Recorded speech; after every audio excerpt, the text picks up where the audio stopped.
Hello and welcome. My name is Mariah. Today we're working on cultured vegetables, or sauerkraut is another way to say it. Today we're working with seaweed, kale, and cabbage. You can use carrots or ginger. You can make apple kraut with apples and cabbage. You can use red cabbage or green cabbage. Any variety of different things. There are lots of recipes online, and a really good book is Nourishing Traditions, or another one is Wild Fermentation. Take a look at all those resources and see what you want to start with. Today we're doing, like I said, cabbage, kale, and seaweed. First we start with shredded cabbage and about a teaspoon of salt. And you put that in there and you start kneading it just like you would bread dough or whatever. And the whole point is to break up the cabbage to get the salt to start drawing the juice out of the cabbage. And this will take a while and your hands will get kind of tired, so you might want to have a friend help you if you like. And before I started this, I started the culture, which is the culture starter, a packet of that, and a teaspoon of the Eco Bloom, which helps the culture start to feed. It gives it some nourishment in 1.5 cups of water, so that would be blooming and ready to go to start fermenting this product once we get it all assembled.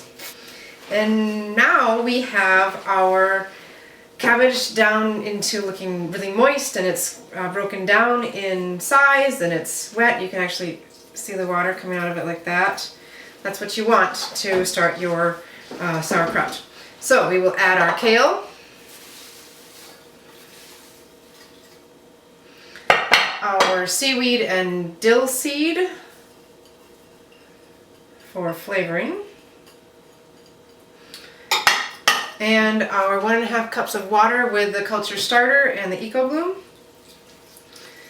And we will knead all of this together, mix it all up, and then we will pack it. And it is incredibly important while you pack that you get all of the air bubbles out of your mixture, because your air bubbles is where the bad bacteria will grow. So we'll show you how to pack so that doesn't happen.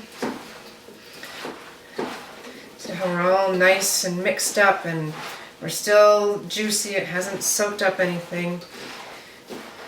So what we start out with is a bowl to catch your drippings because it's messy, your quart jar, and one of these funnels for canning is really helpful. You take a bit of stuff and you stuff it down in there, and then you take your fist and using a wide mouth jar you knead it down into there. Let's see if I can make you see this better. Knead it down into there as far and as hard as you can, and then you put the next batch on. That's probably too much. Add that in, pack it down again, and you'll start seeing the juice come up past your hand, and that's what you want. You want this to be covered with juice at the top.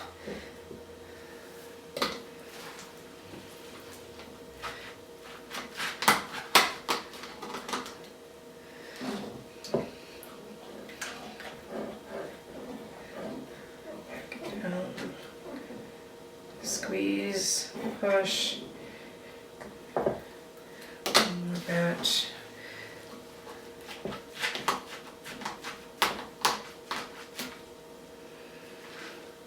See the water coming up past my hand? If you're not careful, that's why you should use a bowl. The water will come up and spill out the jar. It's obviously not a very clean process, but it's fun nonetheless. So we've got it all packed down. We've got it so that most of the stuff is below the water level, and the way that we make it so that all the stuff is below the water level is with cabbage leaves. before you had shredded your cabbage, you pulled off a couple of leaves and you just roll them up into little shapes like that.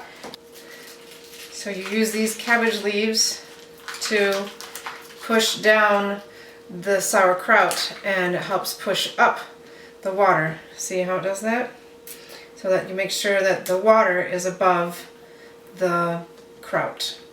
And then you cover it loosely with a lid because it will bubble over. And you make sure you put it into a bowl like this so that when it bubbles over, you are catching all your juice. You let it sit at room temperature for about 3 to 4 days. It's variable, depends upon how you like your sauerkraut. You can do it up to a week or so if you want, and then you simply put it in the fridge and it will last in the fridge for at least a month or two. Depends upon how fast you eat it, I guess. So that's what we got. We've got some finished sauerkraut here. Isn't that pretty with the flecks of the seaweed in there? You pull it off. It smells good. And it tastes good too. You like this over whatever it is that people put your sauerkraut on. Baked potatoes, your meat, your hamburgers, whatever you'd like. Enjoy. It's great for you. Filled with really great bacteria for your intestinal system, and it just tastes darn good. Enjoy.